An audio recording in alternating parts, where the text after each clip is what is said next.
comunicacional que paradójicamente es mucho más silenciosa, se comenta mucho menos y que pareciera ser que se está librando en realidades bastante paralelas. ¿Les parece si partimos hablando de Rusia, de un país que está Juan Andrés Zalfate de alguna forma dando el inicio con una censura máxima, con una rigidez y una campaña comunicacional un poquito de antaño? Absolutamente.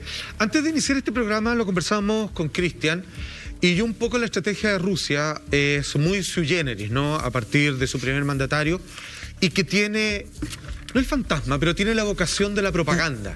Pareciera que ellos han querido, o sea, ¿qué es lo que les conviene? ¿Cuál es al parecer, su ideal utópico de sociedad? Es mantenerse en los viejos valores tradicionales de un control donde las creencias están en paralelo, completamente establecidas por los medios de comunicación, y lo que aquí se dice de manera vertical y oficial es lo que todos debieran abrazar. Rígido, censura. Y por supuesto, esto más parece un panfleto en donde se trata de virar la conciencia pública, tratar de restablecer una realidad en pos de un discurso que difícilmente se puede mantener en los tiempos que corren, donde el acceso a la información es más democrático de lo que los gobiernos quisieran a veces. Así es, mire, de hecho cuando yo hago clases de comunicación política o marketing político, siempre parto con la revolución bolchevique, porque de alguna forma ahí se origina la propaganda, bueno, después es replicada por el fascismo en Italia, en Alemania, con el nazismo, etcétera.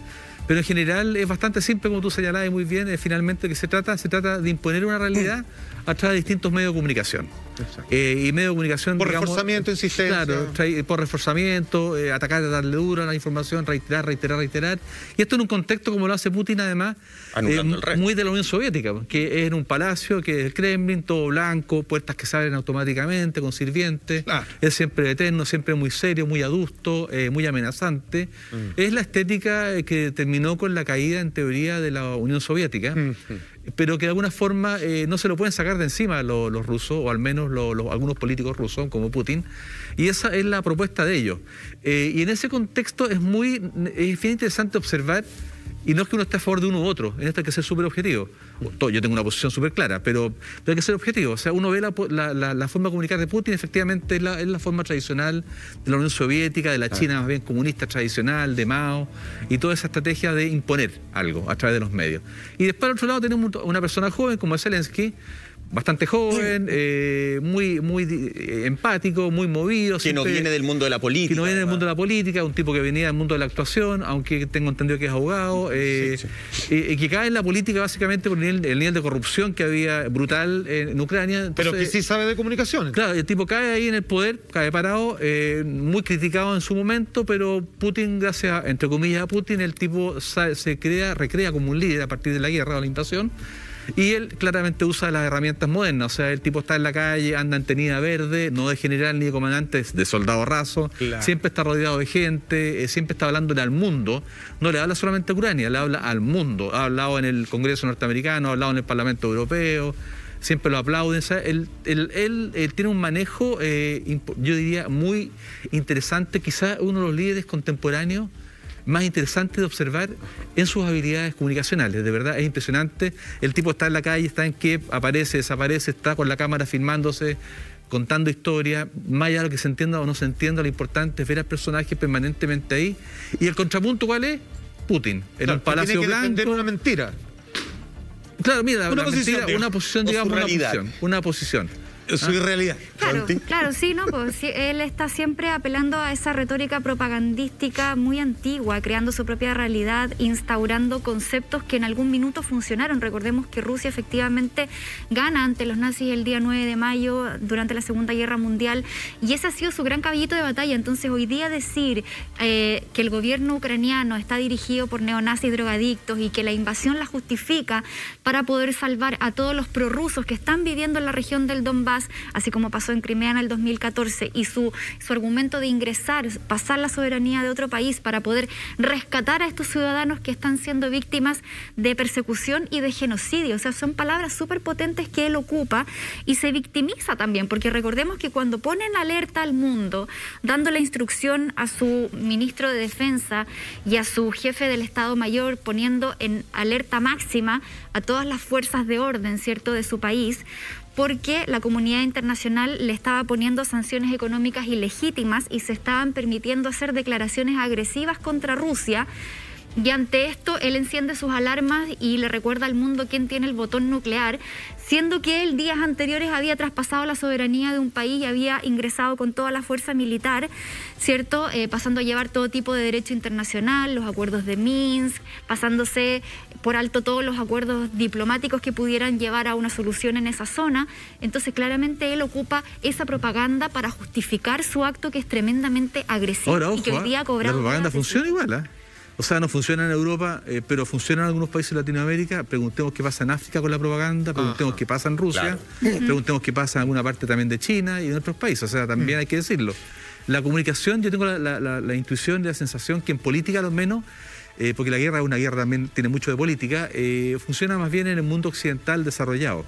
La comunicación es generar contenidos que se van desarrollando vía un relato. Pero la propaganda también funciona bastante bien en sociedades más subdesarrolladas, donde los poderes son más bien autocráticos o escasos en democracia.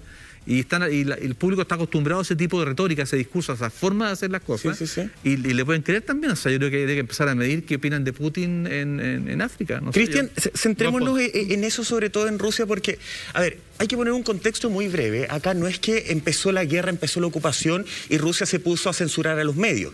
Rusia es un país que viene censurando. De hecho, en abril del 2019 ya habían aprobado una ley que era bastante dura para censurar el Internet, para tener ciertas instancias. Ahora, claro, ahora pusieron una ley en la cual tú arriesgas entre 10 y 15 años si mencionas la palabra guerra, si estás en contra de lo que está haciendo Rusia. De hecho, hay palabras para referirse a la guerra. Hay un manual de corrección de estilo. Militar, claro, es mucho más heavy.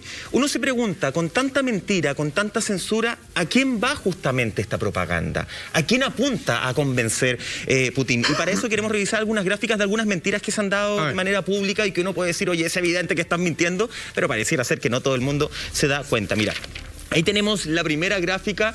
Muchas gracias. Dice, es el viceembajador de Rusia ante la ONU, que dijo lo siguiente: ¿de dónde ustedes sacan esa cifra de 150.000 tropas en la frontera con Ucrania?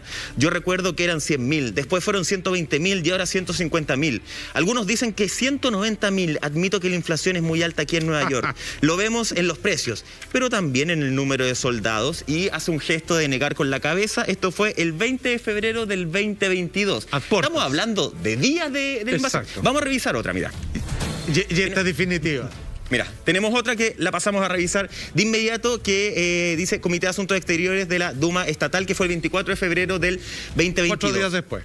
No intentamos desatar ninguna guerra. No vamos a invadir a Ucrania como se nos está acusando en Ucrania y fuera de allí. Son solo algunas de las mentiras.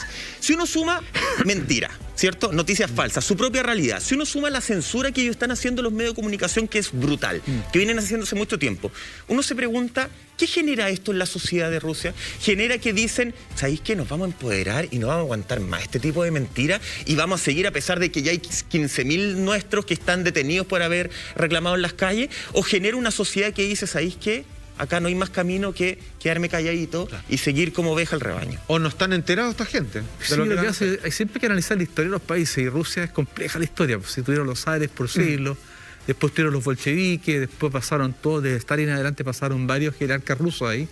Y siempre el pueblo ruso ha estado como bajo esas especies de tutelas autocráticas, ahora disfrazadas de democracia o democracia definitivamente con una Duma, pero finalmente es un pueblo acostumbrado a esas jerarquías verticales. Entonces un pueblo que está habituado a un líder muy fuerte. Entonces yo creo que para los rusos en general, hay rusos también más europeos que han estudiado en otros lados, que se han movido más, otros que también son más, se comunican más. Pero son los que están siendo detenidos ahora. Claro, pero uno siempre habla de los gringos en Estados Unidos, de Ohio, del campesino norteamericano, que está en otra. ¿Sabes qué? Es nacionalista. Entonces también está el ruso, que no sé, yo desconozco Rusia, no he estado nunca en Rusia, no sé cuál será el Ohio ruso, pero del ruso promedio, claramente es un pueblo súper obediente y siempre ha estado bajo la mano de liderazgos muy duros, autocráticos. O sea, genera marcar más las divisiones. Claro, entonces finalmente yo creo que es difícil intelectualizar y tratar de buscar un pensamiento crítico en ese tipo de Estado y gobierno. Ok, pero mira, hagamos un poco de historia respecto a cómo fueron los fenómenos de Rusia en las antiguas guerras o batallas contra el mundo. y con lo que está pasando hoy en día, en donde todos parecen ser un medio de comunicación. O sea, las personas se convirtieron al menos en parte de un producto de características más humanas y personales que le transmite a su grupo de amigos y a veces a todos los que puedan llegar acerca de sus quehaceres cotidianos o los asuntos especiales que le toca vivir en la vida. Antes cuando estaba leyendo... Michael me llamo yo. Mi querido compañero Michael Roldán, lo que decían los otros representantes de Rusia, yo me preguntaba si ellos estarían al tanto o no de los planes de Putin. Claro. Pero, sin embargo, hay una gráfica que precisamente Putin habla de esto y dice, durante, dice ahí, esta sesión de emergencia del Consejo de Seguridad de la ONU, el presidente de Rusia, Vladimir Putin, dijo que tomó la decisión de una operación militar especial en la región de Donbass y según este comunicado de Putin, la ocupación de Ucrania no está en nuestros planes. Entonces claramente entendemos de que sí podemos hablar de decir una cosa para luego hacer completamente lo contrario. Okay. Como buen político también. Como buen político también, pero esto es un poquito, yo creo, más delicado. Aquí y como las guerras zona también, nunca los polacos supieron que lo iban a invadir el 39. Ah, absolutamente. Claro, nadie avisa. Nadie avisó, o sea, los nazis llegaron e invadieron Polonia, chao. Ahora aquí viene el punto, Cristian. Antiguamente yo creo que el medio que pasó a ser del pueblo y donde las personas lograron encontrar una forma de comunicación masiva fue la radio. La radio hizo una pega tremenda que hoy día son las redes sociales o internet en general. Absolutamente. Okay. ¿Qué es lo que hace Putin? Y aquí es donde me gustaría, súper interesante tu análisis, es que decide de alguna manera destruir el sistema de comunicación democrático infestándolo con fake news o derechamente empezar a cerrar algunas plataformas donde la gente podría informarse de lo que le dicen de afuera y no lo que dice su presidente. Más que una estrategia para él, esto es una obligación, ¿no? ¿Por qué él no confía en su discurso y dicen, no están tratando de decir cosas falsas desde afuera, ustedes crean en lo que yo le digo, cuando derechamente lo que hace es cortar estos puentes y ahí la gente se ve en la posibilidad de criticar o sospechar de que su mandatario no está hablando con la verdad? Claro, es que eso va a lo que estábamos recién comentando. Es un político, obviamente Putin, es un presidente demócrata también, pero es autocrático. Y a los autócratas les molesta el diálogo, les molesta la discusión, les molesta el pensamiento crítico, les molesta que los cuestionen. Y si a eso le sumas, además, que está en un contexto como es... exactamente, aquí está el caballero presente. Ahí está. Echémoslo al tiro al agua. Echémoslo al agua. Un autócrata. Me automolesté, Entonces, en ese contexto histórico y circunstancial, es súper difícil, en verdad, pedirle al pueblo ruso que te exija algo cuando en esa persona no lo va a tener, ¿te das cuenta? Es como dice, es como, yo me imagino el tiempo de la dictadura, pedirle a Pinochet, por ejemplo, una conducta distinta a la que tuvo. Imposible, ¿te das cuenta? Entonces, yo creo que en ese contexto el ciudadano ruso no tiene más opciones, es lo que tiene al frente y eso es. Y con él pueden hacer lo que quieren. Ahí también hay que pensar en lo siguiente, no es solamente Putin, o sea, hay un estamento militar que lo apoya, hay un estamento también político que lo apoya, hay un estamento empresarial que lo apoya, claro. Porque también, claro, como tú decís... no apoyarlo. Claro, o sea, como tú decís, Alfa, bueno, ¿cómo la gente no reclama esto? Bueno, porque en el fondo la gente, como de alguna forma el ciudadano común y corriente se ve rodeado, como esta mesa redonda se ve rodeado de personajes de distintos grupos de interés que no le dan espacio para poder expresarse, cuestionar nada. Claro. Y no tienen posibilidad ninguna. O sea, tú ves también los empresarios rusos, nosotros siempre nos quejamos de los chilenos muchas veces, pero perdona, o sea, hablemos de los empresarios rusos, pues. Son de terror, pues. Sí, los oligarcas rusos. Son de verdad de terror, o sea, más allá de los yates que tienen por ahí, por allá, en el sur de España, no sé. Claro, estamos hablando de en Chile están aprendiendo rápido. Aquí allá te pueden hacer desaparecer. Sí, Chile están aprendiendo rápido. Sí, pero lo que te quiero decir es que, imagínate, hay que ponerse siempre empáticamente en el contexto del otro. Claro. ¿Y cómo es el ciudadano ruso, la mujer rusa promedio, el hombre ruso promedio, el joven promedio ruso que está en la obesidad? Tienen al frente eso. Tiene esos personajes, tiene esos grupos de interés. Entonces dime tú, aunque te corten lo que sea, Twitter, te corten Facebook, te corten o te controlen TikTok como están haciendo ahora, etcétera, pucha, ¿qué más voy a hacer? O sea, salen en la calle, y veía la otra vez un video muy divertido, entre comillas, una chica subió un cartelito así, un minuto, no fue más de un minuto, no a la guerra en Moscú, pero en un minuto se lanzaron 3, 4 policías y desapareció. ¿Pasemos a revisar esa historia? Tal cual. De hecho, las Monti las tiene ahí con algunos canales que han cerrado. Incluso se han llevado detenidos a gente que solamente ha alzado carteles en blanco. Otra de las cosas que ha sucedido es que los medios independientes que existen en Rusia, que les ha costado tanto, ¿cierto?, mantenerse, han sido censurados y han terminado cerrando. Mira, pasemos a revisar el siguiente video que fue súper icónico. Fue uno de los primeros videos que se dieron a conocer. Aquí estamos ante la televisión independiente Rusia TV Rain, que suspendió sus operaciones y envió en esta última sesión, que fue el 3 de marzo de este año, un poderoso mensaje en donde ahí, como lo vemos, el personal abandona el set de televisión. Oye, pero perdona, ¿cómo no lo cortaron antes de que saliera cuando estaban al aire, cortarlo al tiro? Imagínate. Yo no sé. Yo creo que es un mensaje también. Claramente, es una forma de enviar un mensaje. Sin duda. Claro. Piensa que acá en el fondo, a ver, ellos ¿por qué se van? Se van porque la opción es seguir el lado del gobierno, o sea, mentir o decir la verdad. Ellos optan por decir la verdad y por eso optan por dar de baja su señal en el fondo. Claro. No es como, claro, está bien dicho que optan, pero tampoco tienen mucha opción. Es mentirle al mundo, mentirle a todo el mundo o dar de baja sus señales. Es una imagen tremendamente triste, desgarradora, que además te va en contra de cualquier tipo de democracia, en contra de cualquier situación que se pueda vivir y que uno pueda estar normalizando. Salfate hablaba de las radios como medio de comunicación en las guerras de antaño. ¿Esa radio hoy día puede ser las redes sociales? Sí, ¿O tendría que haber sido las redes sociales antes de que el caballero aquel bloqueara Facebook? Que lo de Facebook y Twitter tiene que ver con una guerra anterior también, porque Facebook bloqueó ciertas noticias de Rusia porque Facebook sentía que Rusia estaba mintiendo.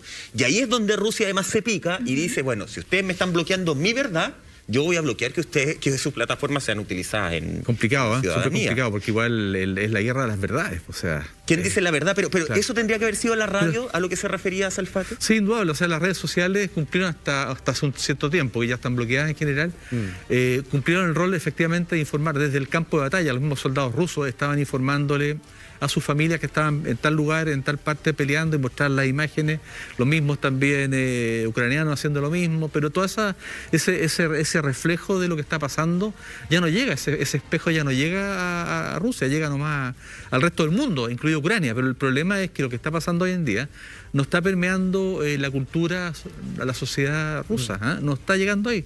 Ahora, y ahí no hay nada que hacer ahí, pues ¿qué hay que hacer? Ya, pero mira, pero afrontémonos el qué vamos a hacer, porque es algo que yo lo puedo entender, por ejemplo, en el gobierno de Norcorea, en donde, digamos, tú estás bajo amenaza, digamos, estás de acuerdo, digamos, o desapareces prácticamente. Pero mira, atención con esto. Esto quiero que analicémoslo mediáticamente, en términos de fenómeno comunicacional, porque el canal, cuando es dado de baja, y vemos que toda la gente evacúa, que claramente yo creo que eso lo dejaron, porque un mensaje para los demás, no nos molesten, porque si no les va a pasar lo mismo, hacen un ejercicio que yo no sé si en tono de burla o es como una elegante sátira, pero comienzan a transmitir lo siguiente.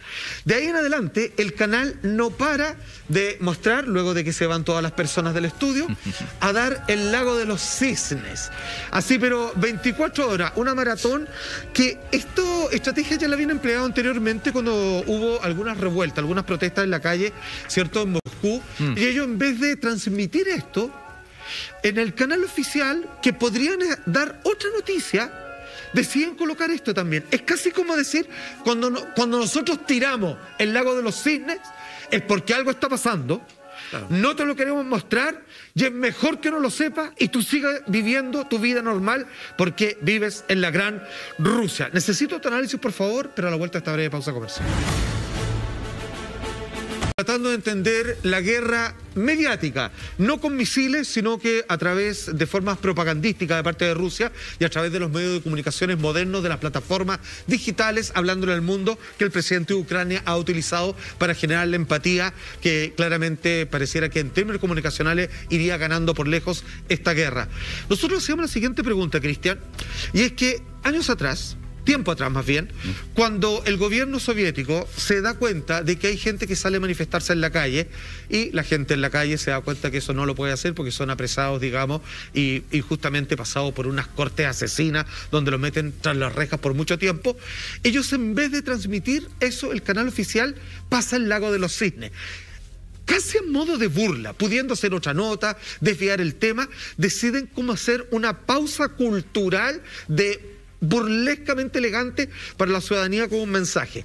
Cuando nosotros vemos que cierran este canal de televisión independiente en este éxodo, este desfile, a modo de ejemplo para los demás, mira que te vas a quedar sin trabajo tú periodista si estás contra los dichos del gobierno, se ven todos saliendo, ellos a modo de burla transmiten el lago de los cisnes para que la gente entienda de que cada vez que los televidentes se encuentren con esa imagen, más que asistir a un evento cultural, estás viendo un símbolo de la censura que es tapar con arte una atrocidad que no quieres que veas.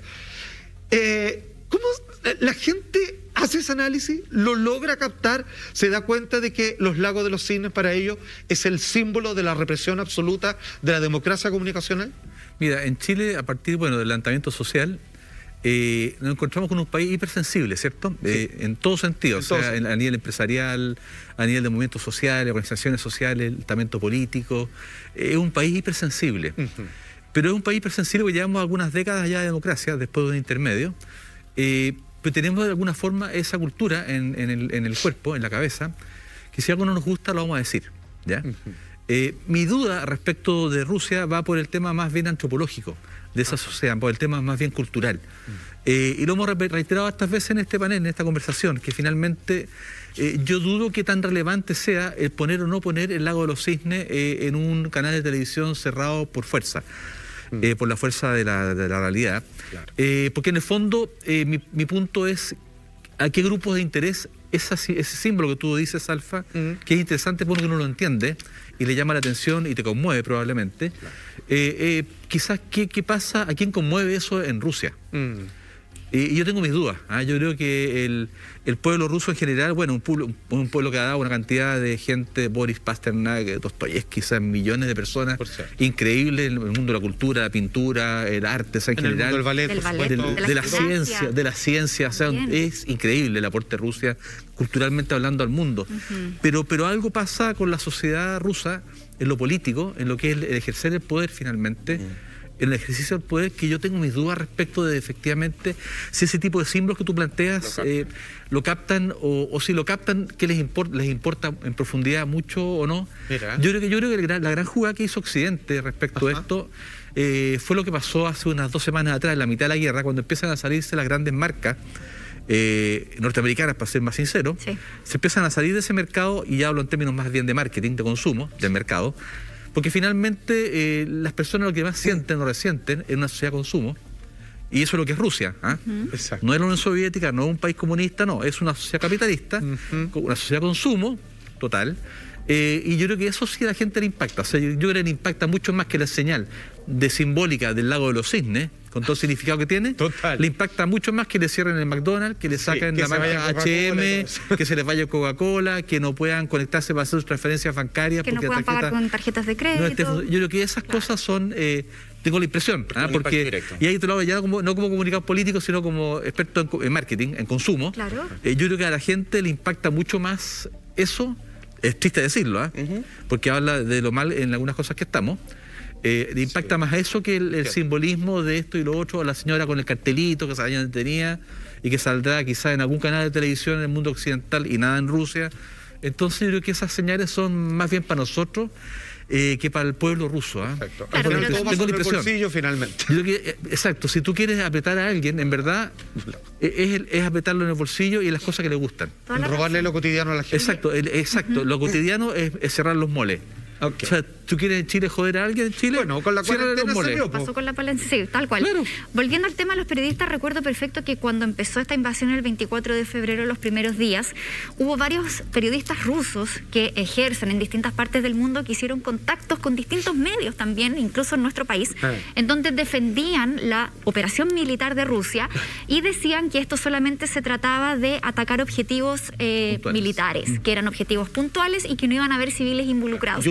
Y defendían, pero a rajatabla, todo lo que estaba pasando en Rusia, y daban firmado que esto no iba a tocar civiles. Bueno, el tiempo nos dio la razón a todos los de Occidente, quienes pensábamos que efectivamente esto se iba a convertir en una guerra y que iban a haber civiles de baja. Entonces también esa propaganda, ¿cómo es capaz de replicarse y esa creencia tan férrea que tiene la gente, no solamente la sociedad civil, sino también los mismos periodistas que van por el mundo defendiendo un poco este régimen. Y si volvemos al tema de lo que está pasando ahora, no sé si podemos ver las imágenes de lo que ocurrió también en Canal 1 y en Russia Today, que son las herramientas, las principales medios propagandísticos de Rusia, ¿cierto? Pero en esta ocasión estamos viendo lo que pasó, claro, con Russian Channel One.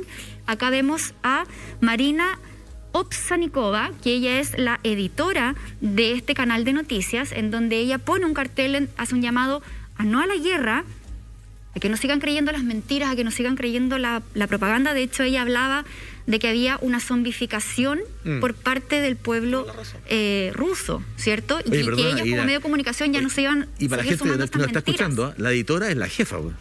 Claro. O sea, no fue cualquier periodista, no es la editora, o sea, es la que maneja el tema informativo. Y ella hace el llamado en el cartel, por favor detengan la propaganda, no más guerra, y ellos no iban a ser parte más de toda esta mentira. O sea, ella dice de hecho en el cartel, aquí están mintiendo, sí, en este medio están mintiendo. Varias cosas en contexto. El padre de esta editora periodista es ucraniano.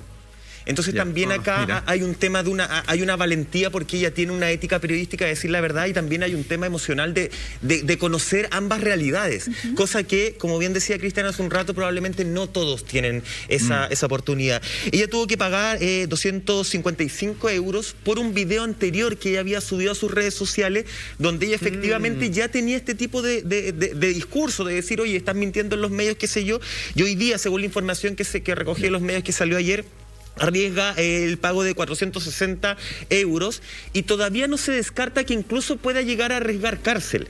Hasta hoy día, Cristian, ella no está en cárcel porque tiene una niña de 14 años, eso no había comentado. De 11 y de 17, perdón, y teniendo hijos de menos de 14 no puede ir a la cárcel en periodo de investigación. Pero aún su suerte no está echada del todo. Eso lo pueden cambiar cuando quieran, ¿no? Pero sea, bueno. Ella aún puede arriesgar, si es que determinan, entre 10 y 15 años de cárcel. A eso se están arriesgando los periodistas valientes. Y de volver a tener pega alguna vez en la vida. No, pero yo creo que ella la va a tener, pero la va a tener en otros países probablemente. Sí, pero ¿a qué costo? Porque ella pasó, y lo contaba después cuando estuvo con su abogada, y decía, ahí me pasaron, después de eso la tomaron de detenida. Pasó 14 horas siendo interrogada, sin derecho a ningún abogado, sin derecho ni siquiera a avisarle a su familia, oye, estoy viva. Eso es lo que se está viviendo en Rusia hoy día. Bueno, que ahí también está la formación de los periodistas, todo lo que es la ética periodística, el tema de la verdad, las fuentes, es súper importante. Bueno, pero ya hemos visto también en la dictadura en Chile, muchos periodistas se quedaron callados con lo que pasaba. Eso también, esto pasa en situaciones de autocracia. Que te quedas callado, te mataban, era como un poco... Claro, te quedas callado porque si no te matan a tu familia, te desaparecen, entonces... Es difícil, eso hace que esta chica lo que hizo es mucho más relevante en el contexto que está, pues ahí no tiene a Putin de gobernante, y tiene todo el mundo, la oligarquía empresarial rusa. Su integridad. Claro, no, obviamente. Mira,